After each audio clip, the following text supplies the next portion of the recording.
Hi everyone. So this video is about showing an example of using the some of the HDR functions, this highlight and details, highlight recovery. It's similar to the power details, but I put a lot of this stuff in there because they're different, and some of them have taken more shape than the others. And this highlight and details down here, the orange one, it has really turned out to be really nice, and so I want to show how that works. And so the idea is that it generally works on the principle of recovering highlights. And so what you can do is you can add to the details, and you can see that it really can get these details out of it, but it can also recover the highlights that seem washed out. And this vertical line that you see on the cursor, that's from the camera. It's like from a Google camera or something. So that's just in the camera, and we can deal with that in other ways. And so I want to show that, and then I put the blend curve in here, which is really becoming a big part of Sagelight. And so it is in Sagelight 4 in many ways.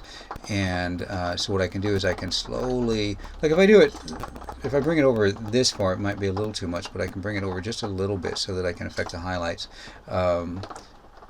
more. And then I can also I have the Pro options here, so I can actually bring the shadows up. I'm sorry, where are they? Brighten the shadows, and then I can click the fill shadows only, which is really nice. The low shadows, which is also really nice. And that way I can keep them from getting too murky. And I don't really like to get it murky here because I want to use the smart contrast.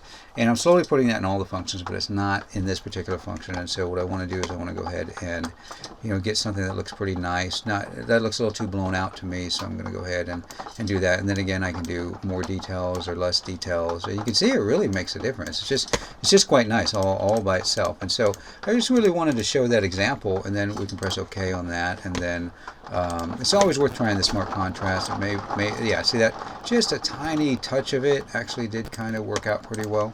And then we can use the fill light if we want to do a little more, and whatever we want to do. But the before and after on that is actually quite nice, and I like that. And so that's a real good example of how to use that function, whether it's the power details or in this case the highlight recovery. Now let me show you another one that is a very different picture, but just is such a nice example.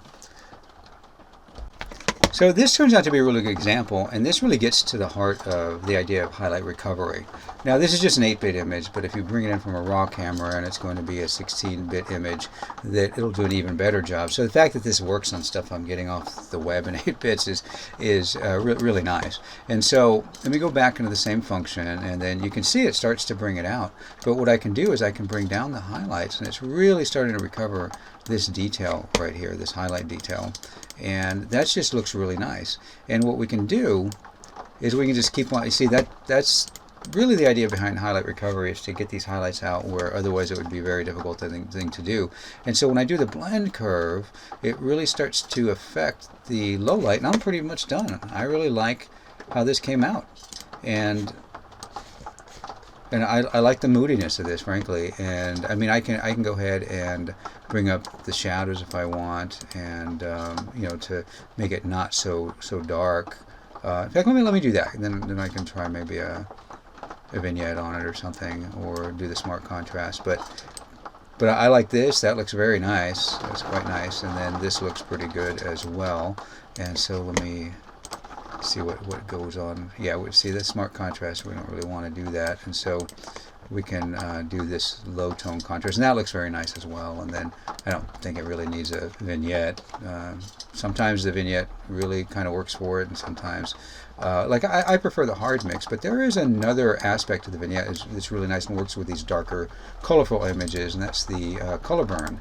And so what it'll do is it'll kind of blend into the color, and then that ends up looking really nice, kind of focusing it a little bit. And so it's a little dark, perhaps, but we can fix that. In fact, we can just do the undo brush and then bring it back to where we want. And so that turns out to be just a really nice use of the highlight recovery, showing both the highlight recovery and how it can really affect the darker tones without killing the shadows. You can see that all the shadows are still where they were. None of the black points are gone. You see, so it's plenty of room to work with. And then we can also go into the. You can probably do it again with the and see what we get out of it, and see what kind of details. Yeah, see, there it is. So this is an 8-bit image, but now you can actually see the texture of the sky and the clouds that you just can't see in the original image. It's getting a little messy here because it's an 8-bit image, but if this were directly from your digital camera, you wouldn't see all these. These are all artifacts from the JPEG, and so you can see the mountain behind there. And so if I had gotten this raw off of my camera, I might even choose to go ahead and restore these details from the clouds depending on what I wanted to see in the image. But either way, that looks pretty good. So these are 2 examples of how you can use this particular function, and I encourage you to try it out because it really did turn out quite nice. Anyway, thank you for listening, and I will see you next time.